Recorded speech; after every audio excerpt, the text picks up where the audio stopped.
Hello बच्चों, चलिए प्रश्न को देखते हैं। यदि a बराबर x इस प्रकार से कि x एक प्राकृत संख्या है, b एक समुच्चय x इस प्रकार से x एक सम प्राकृत संख्या है, c x इस प्रकार से x एक विषम प्राकृत संख्या है, d x इस प्रकार से x एक अभाज्य संख्या है, तो निम्नलिखित ज्ञात कीजिए।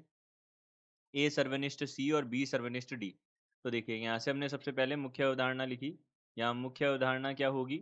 जब भी दो हमारे पास समुच्चय होते हैं और उनका हमें क्या करना होता है, सर्वनिष्ठ यानी कि इंटरसेक्शन करना होता है। तो यह क्या होता है हमारे पास में, a तथा b के उभयनिष्ठ उभयनिष्ठ अवयवों उभयनिष्ठ अवयवों का समुच्चय होता है।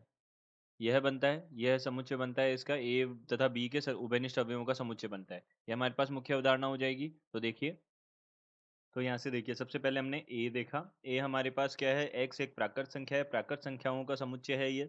तो प्राकृत संख्या हमारे पास क्या होती है, एक दो तीन चार और अनंत तक जाती है। इसी प्रकार से बी देखा हमने।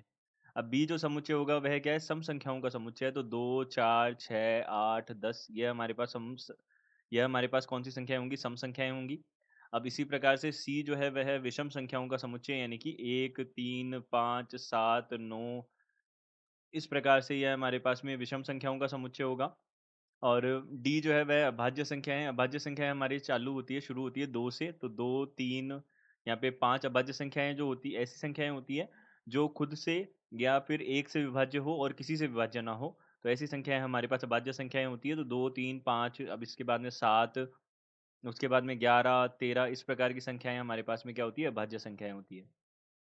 अब देखिए, हम यहाँ से देखते हैं, सबसे पहले हमें क्या देखना है, ए सर्वनिष्ठ सी देखना है। तो ए सर्वनिष्ठ सी यानी कि ए और सी के जो हमारे पास अवयव हैं, उभयनिष्ठ अवयव है, उनको देखना है।